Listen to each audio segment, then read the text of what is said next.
America is talking about the Powerball lottery. It hit, I think, $580 million. Unbelievable. And they've had two winners, one out, I think, in Arizona, the other, I don't know where he is. Missouri, I think. Missouri, okay. Well, I asked our research department if they would find out for me where the money goes. Now, this has got 33 member lotteries. Listen to this. There's a multi-state lottery association. 50%, they said, goes to the states. 35% is profit, and it goes to state programs. Some 42 states plus Washington, D.C. and the U.S. Virgin Islands participated in this particular lottery, and half the proceeds go to the prize pool, and half goes to states, and they say 7% goes to the retailers, so 7-Eleven and those guys that are selling the tickets get 7%. And the rest can be spent by states on a wide variety of programs. So the winners got, I think, $180 million apiece. There were two of them. And then there was another group of people who split $1 million apiece melon. Yeah. Well, did you get a ticket? I did not get a ticket. I did not either. I thought about it, but well, never made it to 7-Eleven. The chance of being hit by a meteor yeah. is about the same as winning that lottery. You know, I just think, especially in times like this where things are difficult for so many people, that just the sheer dream of being able to get out of debt or to have enough, you know, for your day-to-day needs, I think drives people to the lines to buy those tickets. But then you hear the story of the lives of the people who've won. That's a little scary. Well, I mean, I had a lawyer who worked for one of the people, and the guy was just cursed. He was cursed after he won it. And you're looking at drug addiction, you're looking at suicide, you're looking at financial disaster. Ladies and gentlemen, my take on this, and we get on with something else. The states, the government of the United States and the several states should not be enticing their citizens for get-rich-quick schemes that are like chimeras. They have no validity whatsoever. And these little people on payday pulling out their $5 and $10 and getting those little tickets, it's just awful. And yet there's a big lobby for it because the 7-Elevens and the people who sell these things make a lot of money. The state, I mean, good grief. Well, they get a lot, but there's private organization that's fueling the deal. I mean, it is a big lobbying effort to make sure those lobbies. But, folks, there is a way to get wealth, and it isn't by hitting the lottery. We've told you over and over again God's principles of wealth creation, and it's very simple. When you look at the exponential curve, compounding interest, and that sort of thing, that's the way to get it, but it's not get rich quick. All right, so much for my tirade. But no, I didn't play. I didn't get a ticket, and I didn't win. And neither did Jerry. Well, that drawing, the winning tickets came after people all across the country waited in line literally for hours, all in the hope of hitting that mega jackpot. Dale Hurd has the story.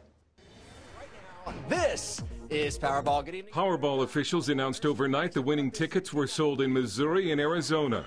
The prize is the biggest in Powerball history. The two winners will split the $587.5 million jackpot. The rest of the nearly 9 million lesser prize winners will split $131 million. The $500 million jackpot sparked lines like these across the country. At a convenience store in Morrisville, North Carolina, they were already counting their millions. I would take care of my family, pay my bills off, and travel the world. I like Paris, so I think I'd move to Paris. And when we win, we're going to buy a basketball team in Israel. I could take a helicopter to work if I win with my ticket. In South Philly, everyone holding a ticket was hoping they had the winner. Well, I'm going to give 10% to God Almighty, to my church, and then get the rest of my wife and kids. But experts say statistically you had the same chance of being struck by lightning 175 times in the same year as winning Powerball. Some question the wisdom of playing the lottery in a bad economy and the false sense of hope it brings. But it's a tough sell for financial professionals like Carr Burgoyne, especially the concept of winning a fortune without having to work for it. Reality is we could do a lot better with our money than spending it on lottery tickets. Studies have shown that in terms of overall happiness, lottery winners are not significantly happier than the non-lottery winners. And we've all heard the horror stories about lottery winners who blew through their millions. People have gone bankrupt after winning the lottery. They get overextended. They are unable to say no. And the Powerball winners will also have to fork over 25% of the jackpot to Uncle Sam in taxes. Dale Hurd, CBN News. Good story, Dale. Okay, well, later on, we'll be answering the question, is it a sin to play the lottery? And speaking of money, there's still no deal in Washington on how to fix the federal deficit. Lee Webb has that story from the CBN newsroom. Lee? That's right, Pat. Treasury Secretary Tim Geithner and a top White House official are heading to Capitol Hill today to meet with congressional leaders. They will talk about coming up with a deal to avoid the fiscal cliff, including how to handle taxes and spending cuts. And the conservative leader who is leading the charge against new taxes isn't backing down. Paul Strand has that story now from Washington. The public positioning by politicians goes on while America moves ever closer to the January 1st fiscal cliff, when most Americans' taxes will automatically go up. President Obama continues to insist Republicans are the holdup on a bill that would stop those tax hikes on the middle class. He says that's because they won't agree to his insistence on hikes for higher income earners. Democrats in the House are ready to vote for that same bill today. And if we can get a few House Republicans to agree as well, I'll sign this bill as soon as Congress sends it my way.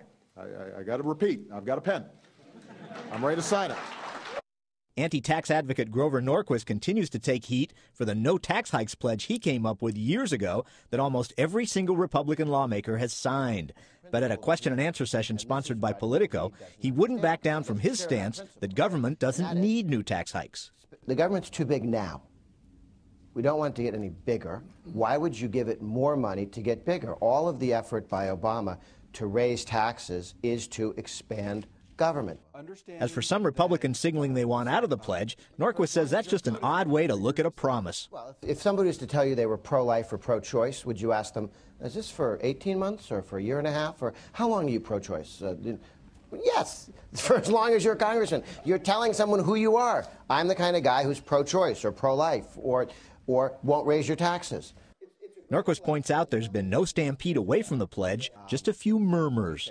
Over 90% of Republicans have taken the pledge. They've all kept it, by the way. Even all this talk about somebody might break the pledge. A handful of people are having impure thoughts.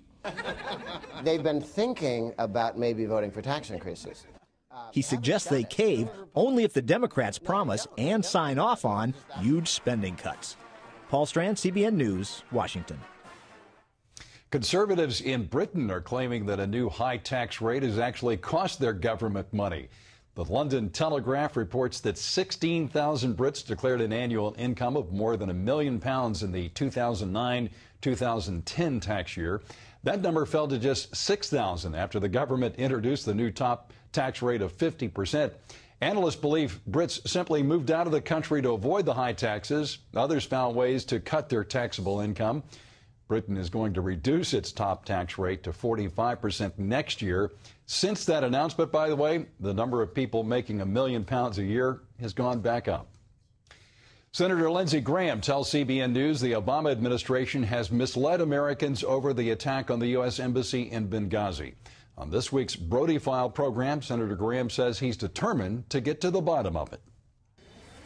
Senator, has this administration either lied or misled or even worse, a cover-up? What is your terminology here? I think fog of war is present a little bit because war is a hard thing to figure out. Incompetence is rampant, and there's some definite manipulation and misleading in my view. And I can tell you, if George W. Bush were president, this would be front page news every day. Yeah, you can watch more of that interview with Senator Lindsey Graham on the Brody File tomorrow at 9:30 a.m. on the ABC Family Channel. Christian motivational speaker and author Zig Ziglar has died. He passed away Wednesday at a Dallas hospital after a bout with pneumonia. Ziglar gained prominence for his motivational speeches aimed at improving people's careers and lives. He appeared at many events alongside world leaders, including several U.S. presidents. Ziegler was a Christian, and his webpage says he is speaking with Jesus now. He also wrote more than 30 books, including Confessions of a Grieving Christian, following the death of his oldest daughter.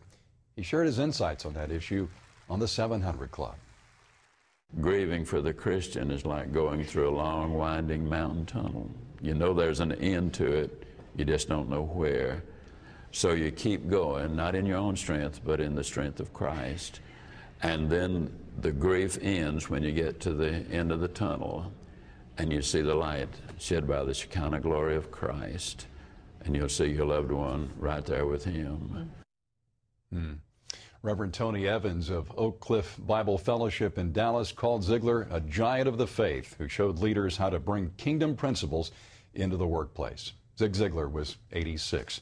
Pat, I remember meeting him when he was a guest here on the 700 Club years ago. What a nice and humble gentleman he was. Extremely humble. That's the thing of it. He's a giant, and many of the great giants are men of humility, and Zig was, but a powerful speaker, a motivational speaker to thousands of people, and walked with the powerful and walked with the humble, and stayed true to his Christian faith. So he'll be missed, but taught us all about the principles of life in fun ways. Yeah, that's right. One of my favorite things he used to say was, I have a special arrangement with the airline. If I'm not there on time, they're to leave without me. That's right. A great man. Great man. We miss him. Terry. Yes. A lawsuit against a statue of Jesus near a Montana ski resort is moving forward. That after a man complained that it's religious and offensive. The statue sits on federal land next to Whitefish Mountain Resort. The Freedom from Religion Foundation originally filed suit seeking its removal. But opponents challenged that lawsuit, saying it didn't point to anyone actually being harmed by it. With this new complaint, a federal judge says the lawsuit can proceed. The Dutch Parliament has scrapped a law protecting the Lord's name from blasphemy. It's part of a decades-long effort to decriminalize insulting God, all in the name of free speech. Last year, conservative Dutch politician Geert Wilders was protected under similar reasoning when he criticized Islam. Dutch law still considers it a crime to insult police officers and the Queen. Well, you can always get the latest from CBN News by going to our website at cbnnews.com.